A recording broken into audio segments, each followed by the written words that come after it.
देव सर्वकार्येषु सर्वदा.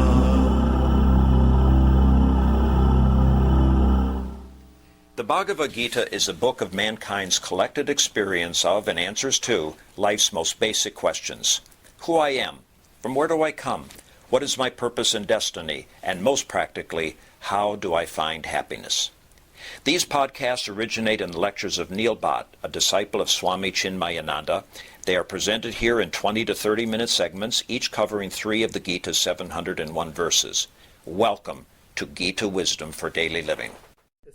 Chapter 4, Gnana Karma Sannyasi, Yoga of Ending Karma in Knowledge. We all want to retire, but there is no real practical way to retire. You always do something. You can only retire mentally. So when you don't take your actions to be work, you retire, then you enjoy it. So when we change our mental attitude about our actions, then you retire from the actions. So the only way Bhagavan says to end your actions, because these actions are binding, and I want to get out of this bondage. He said, you have to get rid of your actions. You have to retire from your actions.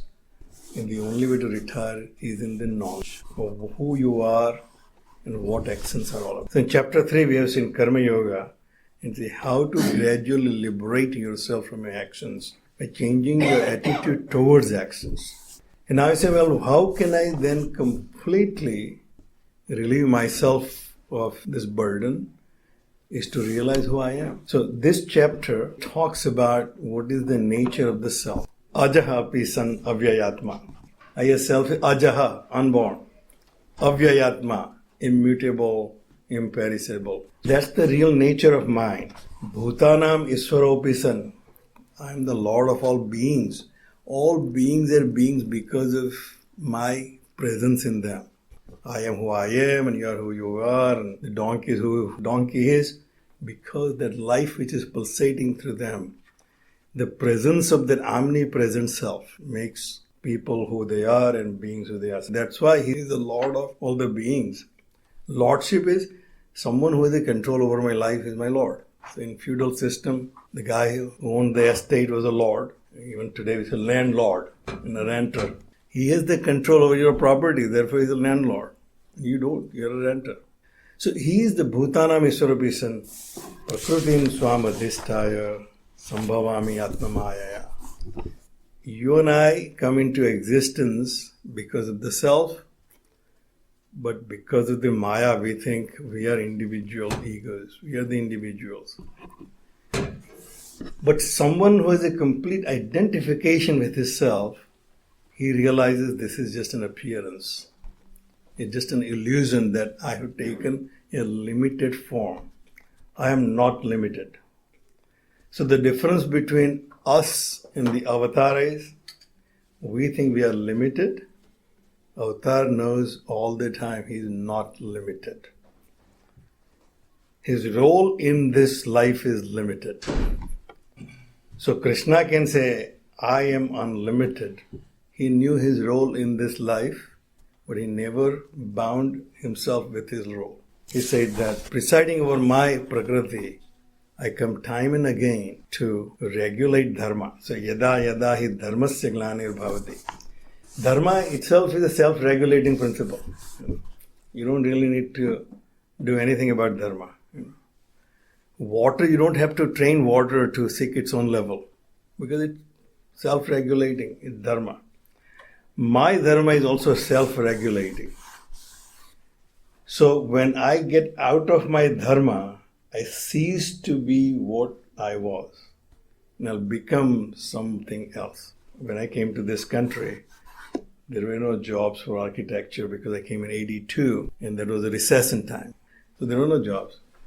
So people said, Neil, the best thing you can do, and I was in Houston at the time, so the oil economy was still tail end of it. The best thing if you can become a pipe designer. It's about pipe drafting. It's a pipe drafting is a lot of money. So compared to architecture, you do pipe drafting, all those pipes for the oil company, you will make more money. And I said, no matter how much money there is, I won't be able to do it. Because I'm an architect. That's my dharma, to design building. I can't design pipes. No matter I may have to suffer through unemployment, as long as I don't get a job, I'll do something else. But by very nature, I'm an architect. I have to design buildings. And then I worked for some contractor. And he said, well, I think you will do very well if you continue in the contracting. I left the job right away.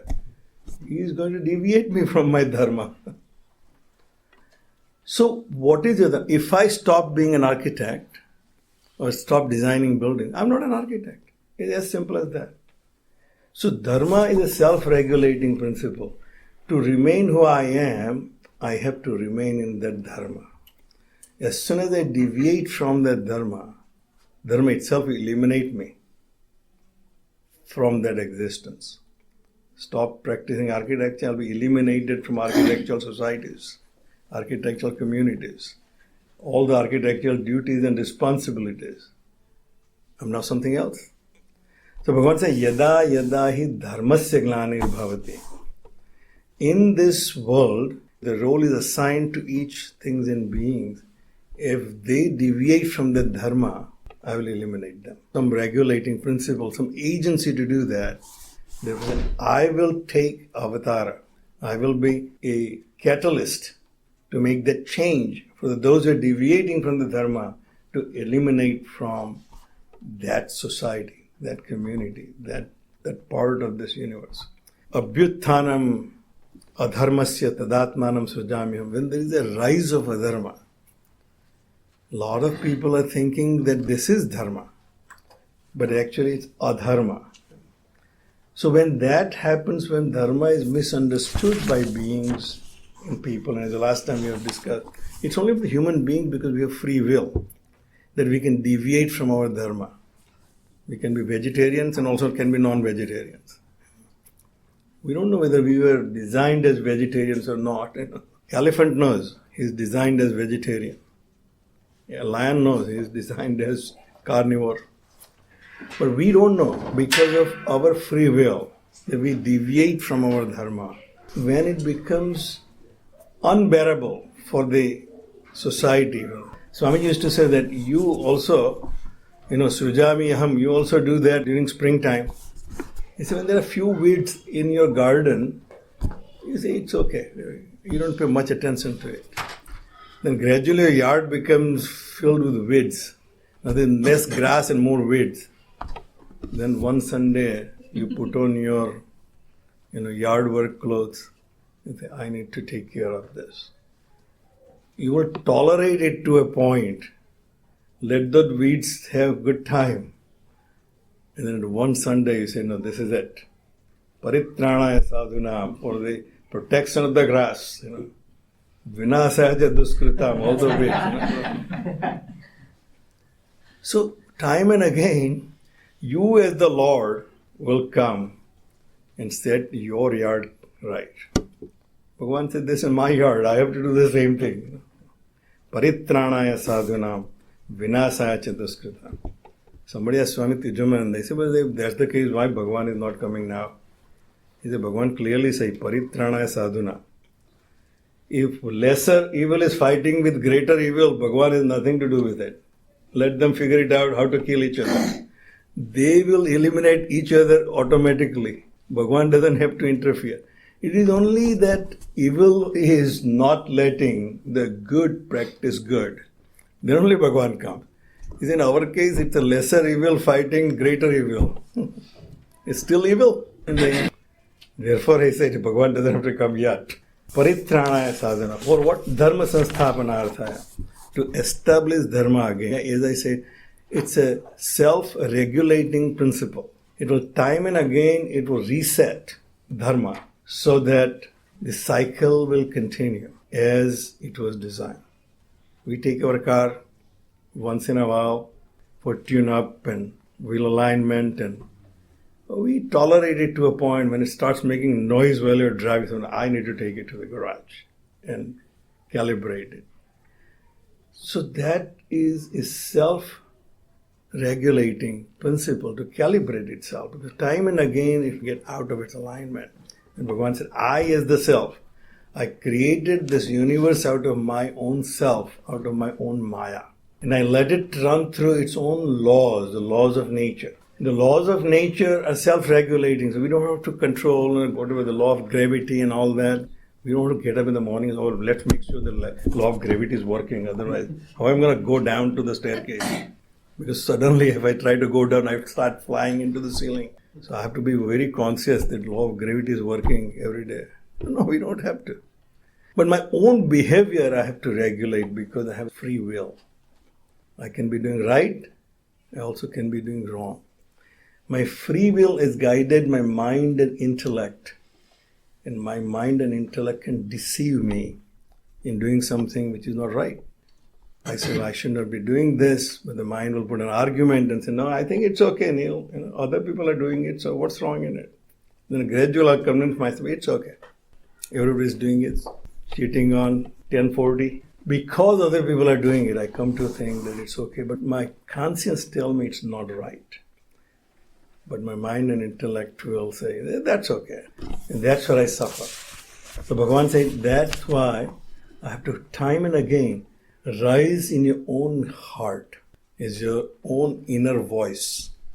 Paritranaya sadhunam. If I have few good thoughts, which are still trying to direct me toward the right path, but many bad thoughts are avoiding me to exercise my right to follow the good thoughts, then that voice will rise in my heart. Because at least those good thoughts were propelling me to find what is right. So that's what Bhagavan said, I will rise in your heart as your avatar. And that will redeem you from the wrong that you were going to do. And when will that happen? Janma karma che me divyam evam yo vetti tattvataha. When you will realize that in its essence, I am the divine being, that this life is divine. It's given to me for learning, to rise out of limitations. Taktva deham punarjanma na eti mameti swarjana. Once I realize what is the real truth, what is my real nature, then when I get out of this existence, when I exhaust all the vasanas and karmas of this existence, I will not take the new vasana. If last time I have experienced something and that was not really enjoyable, I somehow suffered through that experience, but then what will I do next? I don't want to go there again ever. Because I realized that this is a painful existence. It is when we go back and forth, I enjoyed some but suffer some. So let me go for the enjoyment. In the bargain, I also suffer. So therefore we have punarapi janamam, punarapi maranam, because our attachments are taking us back to that existence. Even though we suffered through it, we forget at times that there will be sufferings also attached to this pleasures. So say, but my divine nature is omnipresence and omnipotence. He will get out of this punarjanma. So taktva deham punarjanma na eti mameti sarjana. He comes to being my own self. Vitaraga bhaya krodha manmaya mam upasritaha. So that technique now is given. And we have discussed before that the root cause is the attachment and its byproducts. Raga, bhaya and krodha. Raga is the root cause. Byproducts are bhaya and krodha. Fear and anger are the byproduct. Once I realize that that's the root cause, if I start getting out of attachment, bhaya and krodha will not be there. He said, therefore, the goal is to get rid of attachment. But I can't get rid of attachment unless I take refuge in something higher.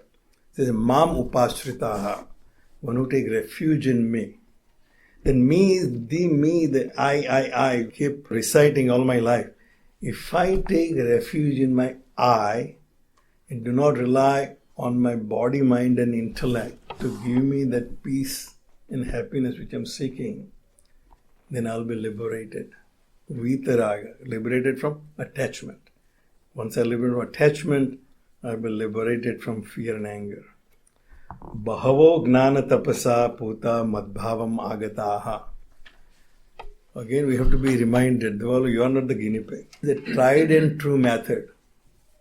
Many great people, by the fire of knowledge, gnana tapasa, once the knowledge takes place that it is springtime and I'm going to suffer through allergies, then I go and get the Allegras and stock it up for the whole springtime. That fire of knowledge is what will redeem me from my limitations. So many with their fire of knowledge that this body is not me, my mind is not me, my intellect is not me, let that self rise in their bosom, have madbhavam magataha, identified with me. Right now we are, Swami Tejamananda said, you are in a complete state of samadhi. Of what? Body identification. This is me, that's not me, this is me, that's not me, this is me. Complete state of samadhi of my mind and intellect. This is me, my ideas. Nobody has to remind me this is me. Even when I'm thinking about something else, I know this is me. So that's a state of samadhi. You cannot shake me off that identification. He said, when you have that samadhi that this is not me, then madhvam agata, now you are identified with me, the all-present self. As we have discussed, this room space, right now we are in a complete state of samadhi. This room space is limited space because we are identifying with the walls, floor and ceiling. As an architect, I can perceive this space without floor, ceiling and walls.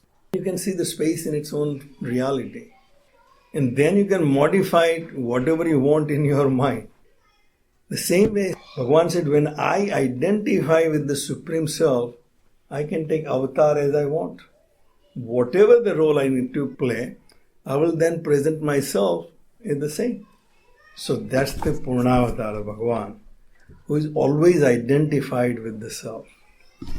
Bahavo gnana tapasa, many have attained this Self by just identifying with that Self. Ye yatha mam prapadyante tam tatheva bhajami aham. Why then you and I are not experiencing that Self? The same Self is functioning through all of us. Has the same power. Bhagavan is same to everybody. But then you and I are experiencing life in a very different ways. He said, why? That is because as the limited being, the way we invoke ourselves, that's how we experience the life. If I invoke myself as a selfish being, that's how I'll experience the life. I invoke myself as a servant of the society, well, that's how I will experience life. So he said, the way I invoke myself will support me to pursue that path. Ye yathamam prapadyante tam tatheva bhajami aham. Mama vartmanu vartante manusyaha partha sarvasaha. Whether you think you are a religious being and believing in Bhagavan or not, but say you are following my path only. In other words, you are only pursuing your goal by taking support of your own self. As long as I'm alive, I'll be able to pursue either good or evil. If I'm dead, there is no good or evil. Because the principle which was enabling me to do good or evil is the one and the same, is my life force. That is enabling me to do what is right and wrong. So therefore Bhagavan said, Mama vartmanu vartante manusyaha partha sarvasa. All beings are following my path. In essence, whatever I make them enable to do. But limitation of their equipment will lead them in different directions. Why some people can build huge businesses. In no time, they are like thousands of employees and billions of dollars, and other people make the same efforts, can't go past 10 employees. What is that? You're not an entrepreneur, that's not a business, you just have a job. So there is a difference between the reason. He said, why everybody is not following the same goal of finding the ultimate happiness? Why people are caught into this little packets of happiness and then suffer through life through unhappiness? He said, Kanksataha karmanam siddhi. yajanta hi devataha. Kshipram hi manuse loke siddhir bhavati karmaja.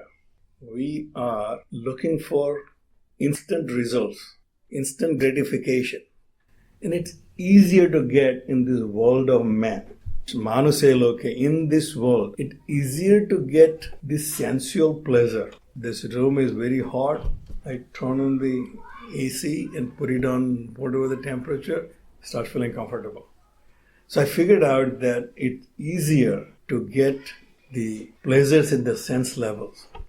If I can connect my senses with the object which gives me pleasure, pleasure will be right there. That's much easier in this world. So we are working hard to keep connecting my senses with the objects of my pleasures. I want to listen to this music, I want to read this book, I want to do all the things which I think will give me happiness. I'm constantly trying to achieve that because I know that there will be a result right there. Once I have that Starbucks cup of coffee, I'll feel good. So our life is wasted in just achieving the short goals. So we don't have the energy left to think about the greater goal. Kankshata karmanam siddhi. Having the desire to get the success in my actions. And my actions are in the end. My senses contacting the world of objects and that experience is my action. Yajanta iha devataha. That particular devata I'll follow. As I say, as an architect, I have to invoke my devata of sight. People ask me once in a while, say, so what style of architecture, Neil, you follow? I say, I have only one style. What my eyes see as appropriate. When I see something and it looks good, that's my style. It does not matter what style of architecture I'm working. My building has to have only two things. It should be functional, so that it provides the function which is designed for. When I look at it, it looks good. Makes me feel good for the user. Does not matter if it's in a traditional style, a contemporary. Your house may be the best example of contemporary style or whatever, but it's the most uncomfortable house. Good for magazines, not for living in. So, what is good? Good that is your senses you have developed and you are now invoking those devatas and say, my eyes will confirm that this is good. So to achieve that level of proficiency, you have to invoke the devata of your sight. It's basically your potential to use your vision, your potential to use your hearing. Like my teacher, I say, oh no, you missed that, your note, this was not right. How do you know? Subha says, I can't even figure out. He said, no, you have to train your ear. Karmanam siddhim yajanta iha devata. We will follow our path of what I think will give me happiness and then invoke that particular devata. And Swamiji says in devata in case is just sense organ of perception. You will train that and you will follow and invoke and then you get that siddhi. When you get that siddhi, you will feel good. The problem, Bhagavan said, is that's not the complete siddhi, only partial siddhi. So that's why we hear most of these great architects and great artists, and they have terrible life, because they were completely incomplete in rest of their development of life, because they only pursued one devata and missed the holistic development. With that, we'll stop here. If you find this podcast helpful, please support it by donating any amount by going to the episode's website at neilbhatt.podbean.com or at chinmayarichmond.org. Thank you. Om Sarve Bhavantu Sukhina Sarve Santu Niramayaha Sarve Bhadrani Pashyantu Ma Kaschid Dukkha Bhag Bhave. Om Shanti Shanti Shanti. Harihi Om. Shri Gurubhyo Namaha. Harihi Om.